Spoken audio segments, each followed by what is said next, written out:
vías respiratorias. Ya. La administración de medicamentos por la vía respiratoria. ¿Hacia dónde va el medicamento? Hacia los pulmones. Entonces, ¿qué tenemos que saber como conocimiento previo lo que es todo el funcionamiento del sistema respiratorio? ¿Qué tenemos que conocer? Por ejemplo, ¿a qué FiO2 estamos nosotros? ¿Qué fracción de oxígeno respiramos nosotros?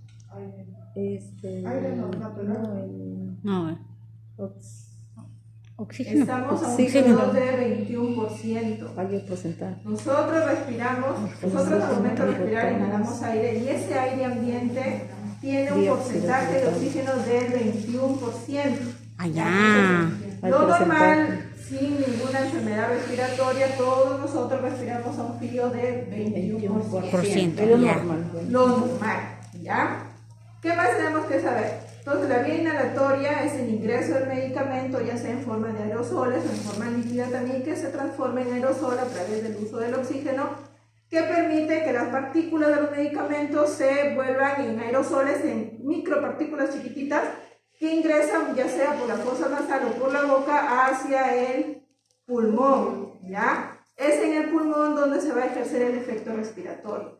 ¿Cuáles son los beneficios de la terapia inhalatoria, de la vía inhalatoria?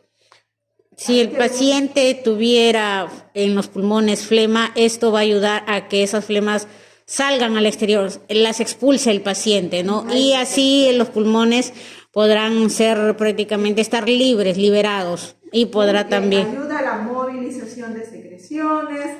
¿Qué más? A ver, ¿qué otras ventajas tiene esta vía, a diferencia de las demás? El efecto también, el efecto es más rápido, ¿ya? El efecto es más rápido y requiere también dosis que de repente en otras vías no se pueden aplicar, pero por esta vía inhalatoria sí, dosis de repente un poquito más grandes, dependiendo también del medicamento, que va a permitir administrar al paciente y generar el efecto deseado. Ya, entonces recordemos, a ver, vamos una idea más o menos de cómo es el aparato respiratorio. Nosotros ingresamos las vías respiratorias altas, es todo lo que vemos externamente o en la parte de afuera, la parte de arriba. Está constituida por las fosas nasales, de ahí ¿qué más? Nosotros respiramos el aire por la nariz, inhalamos y de ahí ¿hacia dónde se va? Hacia la laringe, faringe, La faringe y se va a tráquea, los bronquios, de ahí ya comienzan las ramificaciones, los bronquios, los bronquiolos son alveolos, ramificaciones, y al final están los alveolos, que es la parte principal donde se realiza ¿qué cosa? El intercambio gaseoso. Los alveolos son, en la forma anatómica que presentan, son como uvitas, así, circulitos, porque en el pulmón tenemos millones, trillones de alveolos, por eso es que nosotros podemos respirar, porque es en esa zona donde el oxígeno que respiramos hace el intercambio gaseoso con el CO2. Esos son los conceptos básicos que nosotros tenemos que conocer en lo que es la parte respiratoria. Nosotros inhalamos oxígeno y al momento que exhalamos botamos el CO2. ¿Ya? Estos dos gases arteriales son los que participan en la respiración. Entonces, este proceso de intercambio gaseoso, o sea, de ingreso de oxígeno y salida de CO2, se produce en los alveolos. ¿Ya? Entonces, ¿qué ocurre en una patología respiratoria, en una insuficiencia respiratoria? Este intercambio gaseoso no se da adecuadamente. Puede ser que de repente el paciente no pueda respirar, no está ingresando el adecuado oxígeno, se está acumulando más el CO2 y el paciente comienza a tener dificultad para respirar. Eso ha pasado con el COVID, ¿no? Entonces la importancia, ya en los alveolos, la parte principal en donde se realiza el intercambio gaseoso. Entonces cuando hay alguna alteración, una insuficiencia respiratoria, una neumonía, es en esta zona donde el paciente está afectado. Entonces hay acumulación de secreciones, el paciente necesita, de repente comienza a tener esas dificultades, esa disnea para poder respirar y se aplican entonces las terapias, ya los procedimientos que vamos a ver. Otra de las ventajas de esta vía también habíamos visto, bueno, es el efecto es más rápido, incluso a los cuantos minutos nada más se puede ver la mejoría en el paciente mediante el uso de estos tres procedimientos y lo utilizamos, bueno, se puede utilizar también para adultos, para niños, y ahí eso también va a depender de la patología del paciente. En el primer procedimiento de lo que es la vía, la terapia inhalatoria mediante el uso de los inhaladores, habíamos visto que hay tipos, ¿no es cierto? Estos son los famosos inhaladores. Ya hay dos tipos de inhaladores. ¿Cuáles eran esos dos tipos? No. Los presurizados y los de polvo seco. Los que más comúnmente usamos nosotros son estos, exacto, los presurizados, que vienen en su envase, ¿ya? Lo podemos ver en este dispositivo, es de donde viene contenido el medicamento. Sí, amiga, que sí he traído, pero el medicamento está en forma de gas, ya no está en líquido, o sea, la presentación, el contenido, este dispositivo permite contener el medicamento en forma de gas. Exacto, entonces tenemos de esa presentación la que comúnmente lo aplicamos, nosotros lo podemos administrar, y la otra, la de polvo seco, que bueno, como les comenté en la exposición, no lo usamos. Ya en realidad, no sé si es que en la parte privada lo usan porque es más costoso, el paciente lo tiene que comprar. Ya, y generalmente lo que usamos es los presurizados en esta forma, que pueden venir también algunos ya con el indicador que te dice cuántas dosis tienes, en cada aplicación va disminuyendo y acá te salen numeritos. Puede venir así, de repente vienen en diferentes colores, pero lo vamos a encontrar acá. Y de acuerdo al medicamento que vamos a utilizar, esa es la presentación. Están los broncodilatadores, hay antibióticos, entonces lo vamos a encontrar de esta forma. En la terapia inhalatoria, también habíamos hablado de qué cosa, de esto de acá. ¿Qué será esto de acá? La cámara. La aerocámara. La cámara espaciadora. ¿Para qué se utilizaba esta de acá? Vamos a abrirlo para que lo puedan ver. Se coloca para que no llegue directo acá a la boca. Así es. Ya, uno de los beneficios justamente es el inhalador se puede utilizar de dos formas. Ya, bueno, los pacientes que son asmáticos, sufren de crisis o pacientes de repente con fibrosis, ya saben ellos cómo manejar esto en forma directa, porque se puede colocar directamente en la boca hacia el paciente o a través del uso de la aerocámara. Pero ¿cuál es el beneficio de usar la aerocámara a hacerlo directamente? De que la aerocámara, justamente por esa distancia que ustedes ven, este contenedor en forma de tubo, evita justamente el disparo directo hacia la zona de la boca, la zona orofaringe, que lo que va a causar en el paciente es la acumulación de grandes partículas que podrían traer reacciones adversas como la producción de alguna infección asociada, ya como por ejemplo alguna infección por hongo, las cándidas orales por ejemplo, suelen tener algunas desventajas el uso directo del inhalador en la boca, pero sí se puede usar, ¿ya? Pero ya la mayoría de médicos cuando hacen las indicaciones de terapia inhalatoria ya suelen indicar al paciente siempre con su aerocámara. Pero ¿qué desventaja habíamos dicho que había eso? Que como ven el tamaño, a veces imagínense un paciente que lleve en su cartera una aerocámara, es un poco más dificultoso. Es más fácil lo hacen de usar hacia acá. Es más práctico también. Más si usarse acá, ¿por qué? Porque esta también ayuda a disminuir los aerosoles en el medio ambiente, ¿ya? Entonces, eso es cierto. En el COVID se prohibieron las nebulizaciones. En el COVID se prohibieron las nebulizaciones, ¿por qué? Por el tema de los aerosoles. Las nebulizaciones producen gran cantidad de aerosoles. Ustedes ven, es un mito que sale. Sí. Ya, eso contiene aerosoles. Esos son los aerosoles. Y si un paciente está infectado, esos aerosoles salen contaminados y contaminan el medio ambiente. ¿Y a quiénes más perjudica? Personal de salud. Está atendiendo al paciente.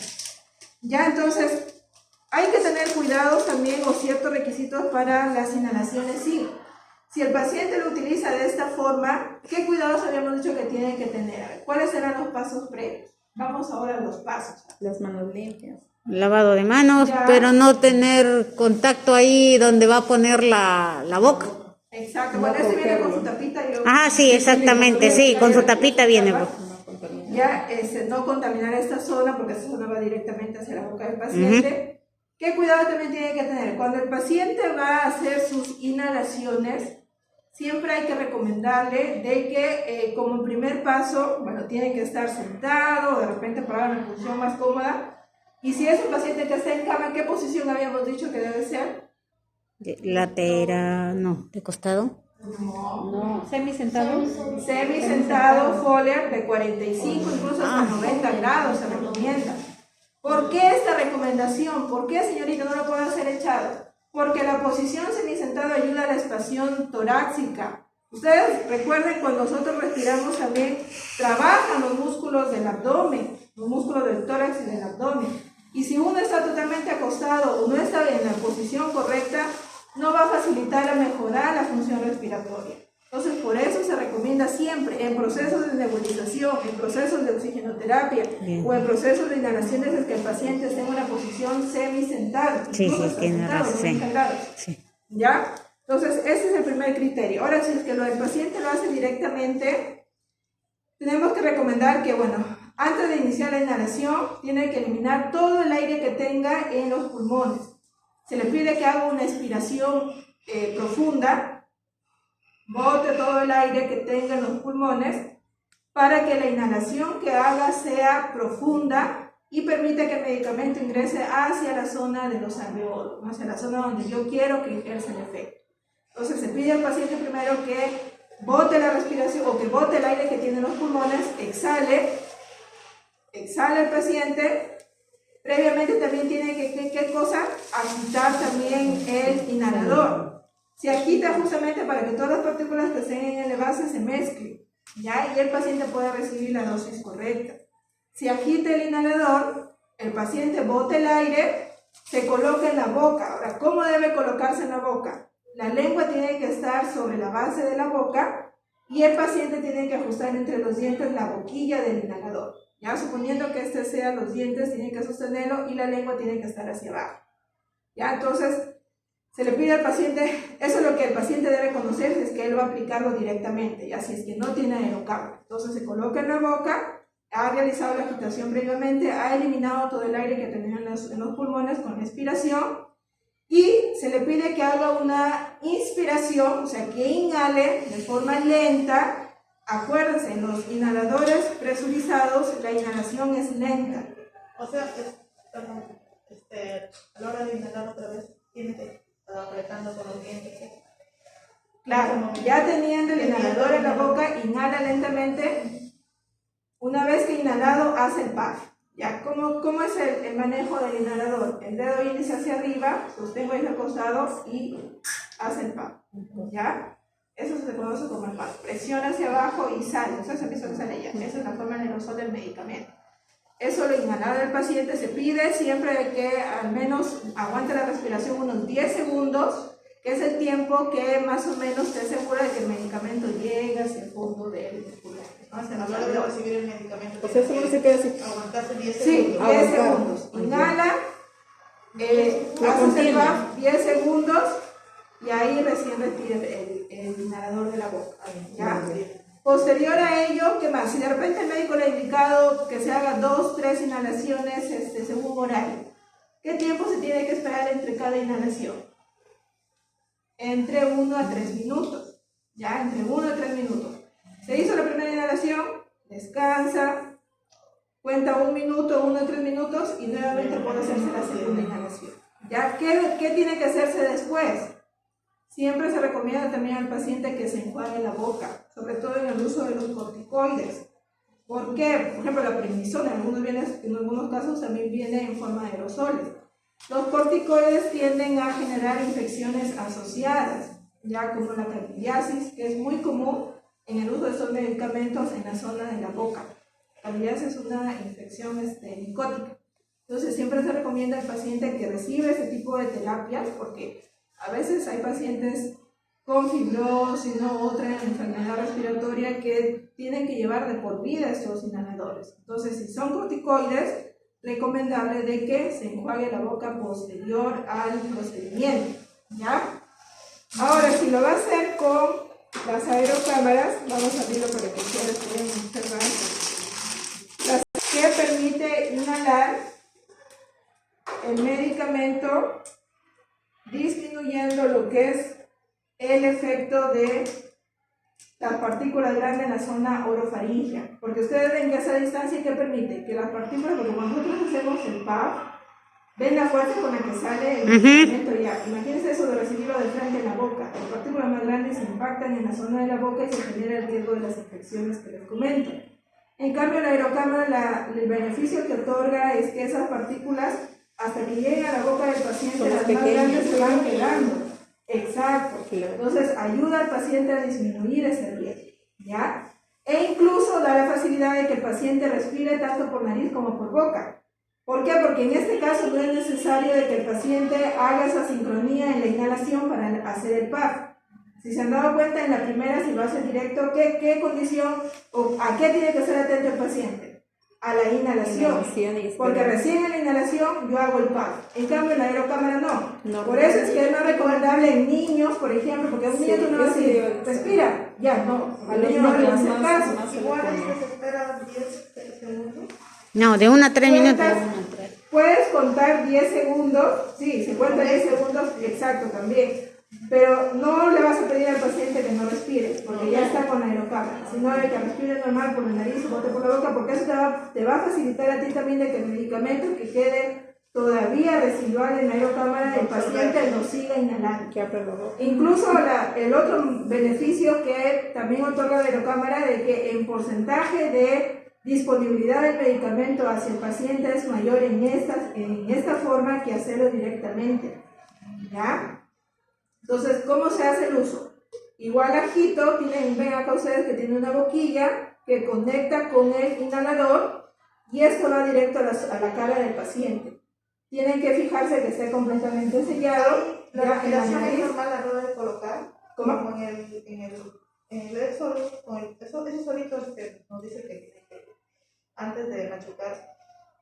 También se le pide al paciente. También. Igual manera, yo primero le pido al paciente que bote todo el aire, acuérdense, tiene que eliminar todo el aire que tenga en los pulmones para que la inhalación que va a hacer pueda ser lo más suficiente posible para que el medicamento ingrese. Exhala primero el paciente, agito yo mi inhalador, coloco mi aerocámara, coloco hacia el paciente y le pido que respire, ¿no? Que haga una inhalación lenta, hace la inhalación. Ya puede esperar incluso hasta 3 segundos de la inhalación. Hago yo el PAF con la aerocámara fija en la cara del paciente y cuento 10 segundos. Ya, igual le pido al paciente que respire, puede respirar normal, por nariz y por boca, no hay problema porque está sellado. Esa es la ventaja, ya está sellado, nariz y boca con la mascarilla, ¿no? Que tiene acá, y te facilita, ¿no? Te permite que el paciente inhale, jale el medicamento tanto por nariz como por boca. ¿Ya? Cuentas 10 segundos y de repente el médico te ha dicho que le hagas 2, 3 inhalaciones, ¿no? Seguidas. Igual, bueno, esperas un minuto, ¿no? Retiras la aerocámara, cuentas un minuto en tu reloj y le vuelves a colocar. ¿Ya? Haces la segunda. No es necesario que esté abierta la boca, sino que puede absorberlo con su nariz. ¿Cómo? No es necesario que esté abierta la boca, profesora, ¿así? No, por eso estoy diciendo, el beneficio de esto es que como tienes la mascarilla que fija nariz y boca, no hay problema si el paciente no hay problema. Muy diferente si lo hace con eso. O sea, ya ven ustedes el gran beneficio de estas aerocámaras. Ya, entonces ese es el procedimiento para las inhalaciones con los inhaladores. ¿Qué cuidados posteriores tengo que tener de igual manera que el paciente se enjuague con la aerocámara? Este es de uso personal, igual los inhaladores, es de uso personal. ¿Qué cuidados tengo que tener con la aerocámara? Esto se debe lavar. Tiene que lavarlo en lugar de secarlo. Lavarlo y lavarlo al aire ambiente, o sea, no se recomienda hacerle fricción, porque esta fricción en el interior de la aerocámara también puede generar que las partículas todavía queden expuestas ahí y no beneficia eso al paciente. Entonces se debe lavar con agua tibia y si estamos en casa, ¿no? Al paciente se le recomienda de repente que lo lave en agua tibia como algún jabón neutro, ya lo enjuague bien y lo deje secar en el aire ambiente y lo guarde en un ambiente o en su propia cajita para su posterior uso. En el caso de la disminución del tamaño, en la fuerza, más que nada en la fuerza, porque se coloca en ese grado de acá, en esa forma. Ya, pero ¿Ahí o al otro lado? En realidad no lo usamos. No. ¿No? De alguna manera, si ustedes ven la forma, ayuda a que las partículas vayan ingresando hacia el paciente en forma más fina, ¿no? Como para disminuir el impacto en la zona orofaringe. Pero en realidad lo hacemos directamente porque igual la distribución, la forma que tiene, te facilita también a que no ingrese en forma directa en las partículas. ¿Ya? Ya, profesora, gracias. Las nebulizaciones está indicado en pacientes también que tienen dificultad para respirar. El beneficio también de esta terapia es que puedes administrar mayor cantidad de medicamentos que de repente por la vía inhalatoria con los inhaladores no lo puedes hacer en dosis Acá sí lo puedes hacer porque el medicamento lo diluyes y a través de la fuente de oxígeno, el aire comprimido, lo puedes aplicar. Se aplica también en pacientes, como lo mencionó Anita, que tienen secreciones, no pueden toser, no pueden movilizar, pero tú a la evaluación auscultas los pulmones y escuchas ahí los roncantes, la presencia de las secreciones ahí, pero el paciente no puede toser. Entonces, aplica la nebulización. Puedes aplicar también medicamentos acá, antibióticos, puedes aplicar broncodilatadores, puedes aplicar también corticoides en presentaciones líquidas. Hay medicamentos que te vienen solamente en forma líquida, entonces ahí puedes usar la nebulización, ¿ya? ¿Qué necesitas para nebulizar? La máscara nebulizadora que viene por tallas, viene pediátricas también, ya en adulto. Necesitas un niple, que es este dispositivo de acá. Ese va adherido al, no sé si al humidificador o al... Flujómetro, va al flujómetro y hacia la máscara.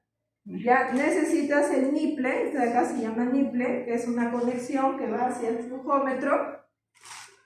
Ya va hacia el flujómetro, en esta zona de acá, y lo conectas la punta hacia la máscara nebulizadora. Ahorita lo vamos a abrir, ¿ya?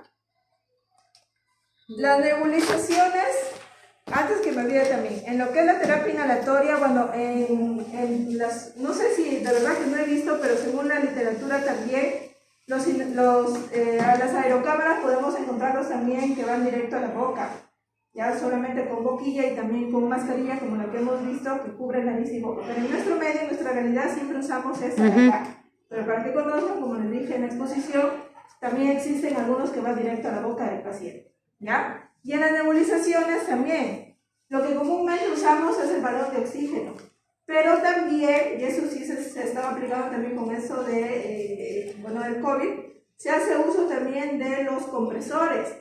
Son unas máquinas especiales que son conectados hacia la electricidad, que reemplazan al oxígeno, ¿no? Que tienen su funcionamiento, y que ayudan también en lo que es las terapias de nebulización y en lo que es oxigenoterapia incluso. Ya, entonces esas son las dos opciones. Pero en nuestra realidad aplicamos con el uso siempre del oxígeno. Entonces, ¿qué necesitamos? La máscara nebulizadora. Creo que tienen. ¿Qué pasa? Guardarle esto para manómetro, que es el que me va a medir la presión del oxígeno. En otras palabras, me va a indicar cuánto tiene de oxígeno el balón. Y tiene que tener adherido a él el flujómetro. El flujómetro es el que me va a permitir a mí medir el flujo de oxígeno que quiero para la terapia de nebulización o para la oxigenoterapia, ¿ya? Entonces, eso tienen que saber conectarlo. Acá tenemos la entrada del oxígeno, eso va conectado hacia el oxígeno. Ustedes ven que acá tiene su entrada y eso va conectado hacia el balón.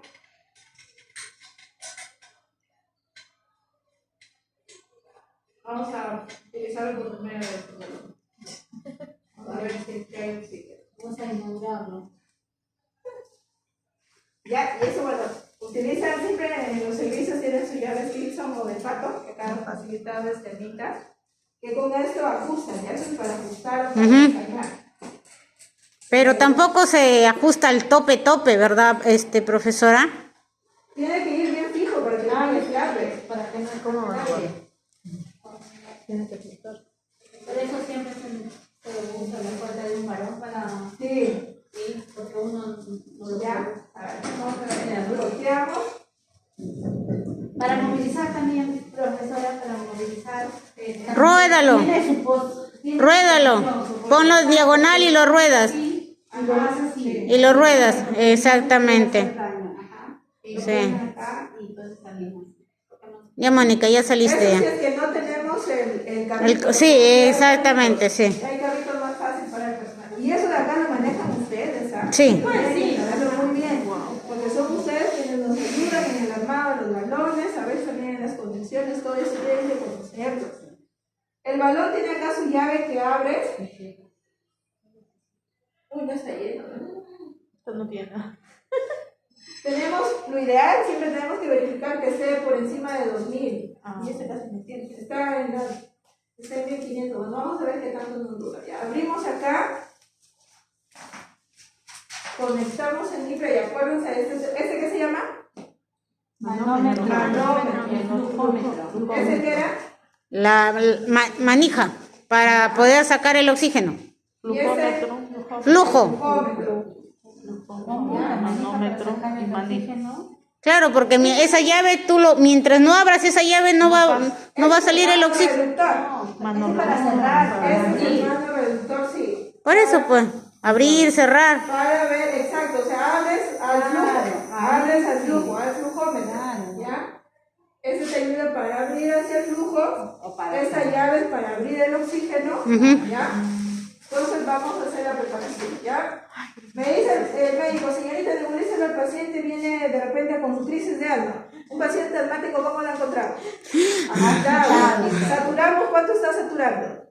89, Sí. 88, ¿cierto? Entonces necesita abrir esos pulmones. ¿Qué es lo que pasa en una crisis asmática? Los pulmones, los alveolos, los bronquios, en la crisis asmática los bronquios se cierran, por eso es que no hay entrada de aire y el paciente siente esa desesperación, que no le llega el oxígeno. Los broncodilatadores ayudan justamente a abrir eso, ¿ya? Tengo que lavarme las manos, eso se realiza con guantes también, no olvidemos las medidas de bioseguridad. Me lavo las manos, de primero verifico la indicación médica, informo al paciente, preparo el medicamento, me lavo las manos, me calzo los guantes y el médico me dice nebulízalo de repente con salbutamol 20 gotas y 5 mililitros de cloruro. Las nebulizaciones se realizan la dilución siempre de los medicamentos con cloruro, ya con cloruro. Entonces tengo que tener yo mi cloruro especial solo para nebulizaciones. Ya, entonces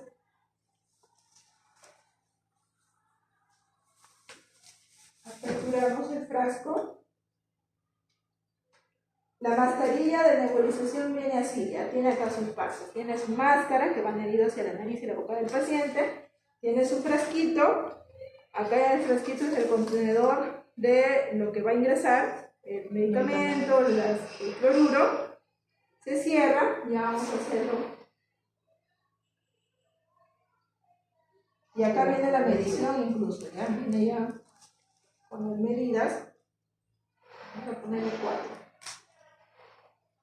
Se cierra, tenemos que asegurarnos que esté sellado completamente y la parte de arriba va hacia la máscara del paciente y la otra va hacia la conexión. Ya, uno hacia abajo. ¿Qué mascarilla es esa, profesora? Esa mascarilla es La nebulizadora. La normal. Sí, eso viene todo en conjunto, pues. Las máscaras nebulizadoras tú pidas en farmacia o en el hospital, te viene todo completo. La otra, la Venture con la bolsita. Es otra, ¿no? No, la Venture es que viene con los colores. Ahora ven, chicas, esa conexión va hacia el niple. Acuérdense, en nebulización siempre tengo que tener mi Niple. Ya, entonces conecto, eso va hacia arriba. Le pido al paciente que si es que el paciente viene de repente en emergencia, tópico, que se siente en una sillita. Si el paciente está en cama, tengo que elevar la cabecera y proceder. Entonces, primero ya tengo todo conectado, me aseguro del balón. Entonces, ¿cuánto hemos dicho de flujo de oxígeno para nebulización? Entre 6 y 8 litros. Ya, entonces voy subiendo, abro. 6. ¿Por qué 6 y no 4, profesora? Porque recién los 6 litros a mí me asegura la fuerza para que el medicamento pueda formar los aerosoles y el paciente lo pueda inhalar. ¿Se dan cuenta? Miren, si yo lo hago menos con 4, No sale la fuerza, no tiene la fuerza suficiente. con 6, no 7, incluso hasta 8. Y se le coloca al paciente. ¿Cómo se coloca al paciente? Vamos cerrándolo. Tienes que inhalar para cerrar. Ya. Quiere inhalar, dice. ¿Que nunca tiene nebulizado? Mira, colocamos en el paciente, fijamos, tenemos que asegurar siempre, ¿qué cuidado tenemos que tener con la mascarilla de este paciente? Que no haya fuga, hacia los ojos del paciente porque puede causar irritación. Por eso te viene acá con su lacito para que fijes y hacia las orejas del paciente. Ya, entonces, ¿qué tiempo tiene que estar la mascarilla ahí? ¿Qué sientes? Siente el aire frío que entra, ¿no? Esto, el paciente cada vez que está con esas secreciones, con esa obstrucción, a la primera inhalación vamos viendo la mejoría que siente. Ellos mismos te dicen, siento que me va despejando. Exacto. Así, Anita. Ya, entonces, Algo.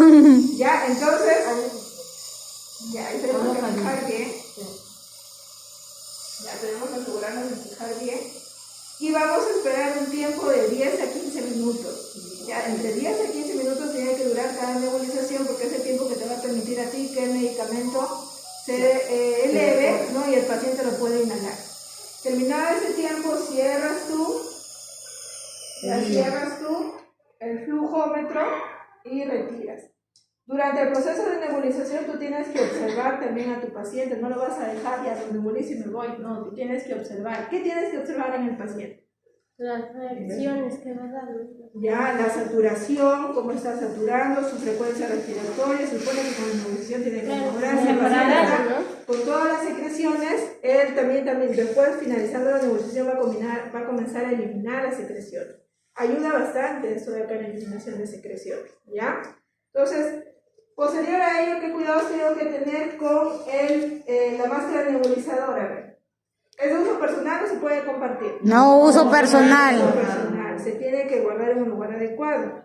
Se tiene que hacer también el lavado de la zona del vasito, porque recuerden, la humedad, el agua, es un medio de cultivo de bacterias. Entonces, si yo lo dejo ahí guardado en la bolsa, en un tupper o en la mesa del paciente, y no lo utilizo en días, eso de acá es un medio de cultivo. Lo coloco nuevamente al paciente, voy a agregar más infecciones al paciente. Entonces se lava bien, si estoy en un hospital, una posta, ¿con qué lo lavo? Con la clorexidina, lo enjuago bien y lo dejo ahí secando. Si en casa el paciente de repente utiliza nebulizaciones en casa, pedirle que lo lave de igual manera, con algún jabón líquido neutro, con su agüita tibia, lo seque bien, lo deje secar al aire ambiente con papel toalla y lo guarde en un depósito adecuado. ¿Cada qué tiempo se deberían eliminar las máscaras nebulizadoras? Cada 3 días. Ya incluso igual las máscaras de oxigenoterapia. Este de acá te puede durar incluso hasta un mes. Depende del cuidado, del uso que tú le des. Pues. El cuidado sobre todo. ¿Ya? Entonces, eso es nuevamente vuelves a desarmar. Lavas todo y lo guardas. Pues, ¿ya? Visto que están los sistemas de bajo flujo. Tenemos los sistemas de bajo flujo. Los sistemas de bajo flujo y los otros, ¿cuáles son? La de alto flujo. Alto flujo. Esas son las Y de alto flujo. Venturi. ¿Cuáles son los de bajo flujo? Tenemos acá cánula binasal, tenemos la, si me le una máscara así, acá, ahí está. Ya, la máscara simple. Y tenemos la máscara con bolsa de reservorio, que es esta de acá. Ya, esta es la máscara con bolsa de reservorio. ¿Cómo lo identificamos? Para oxígeno, eso es todo lo que es oxigenoterapia. Sino que son dispositivos en los que se clasifican en grandes grupos dependiendo del flujo de oxígeno que voy a usar. Ya, entonces, bajo flujo tenemos cánula binasal, máscara simple y la bolsa de reservorio. Máscara con bolsa de reservorio. ¿Por qué son de bajo flujo? Porque administran hasta 8 nada más. Bajas, exacto. El paciente tiene una dificultad respiratoria entre leve a moderado y el paciente va a respirar por sí solo. O sea, la dificultad respiratoria en el paciente no es tan severa como en casos de repente de pacientes que están con COVID, no se complica más su estado, entonces en ello ya necesito utilizar los de alto flujo. ¿Ya? Entonces, en estos sistemas de bajo flujo, la más usada, la más práctica, es la cánula binasal. O bigotera, ¿no? O bigotera. Yo la conozco como bigotera.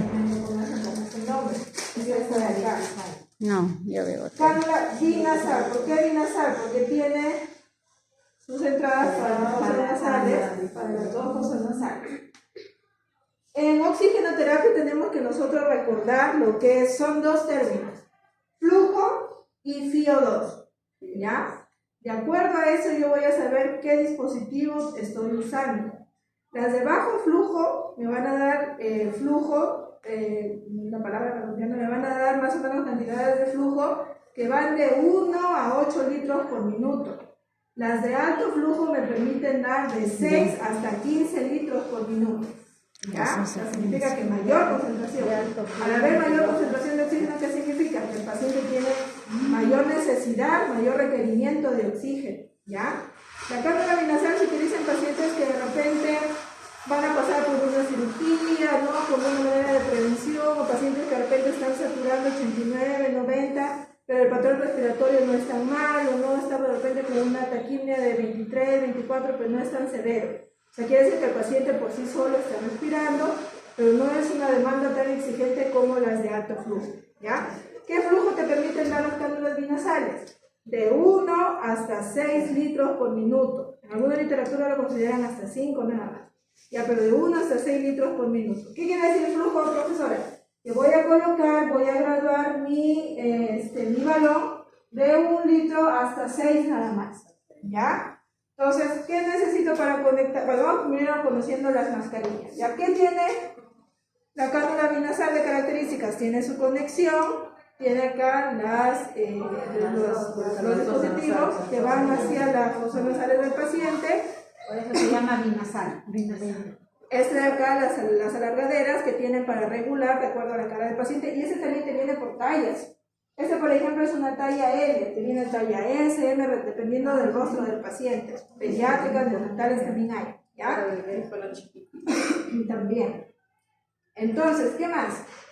Tenemos la cánula binasal que nos administra flujo de 1 a 6 litros, y de acuerdo a los flujos, vamos a ver el PO2. Profesora, esta cánula binasal le colocaban a las personas cuando ya están un poquito mejor de Exacto.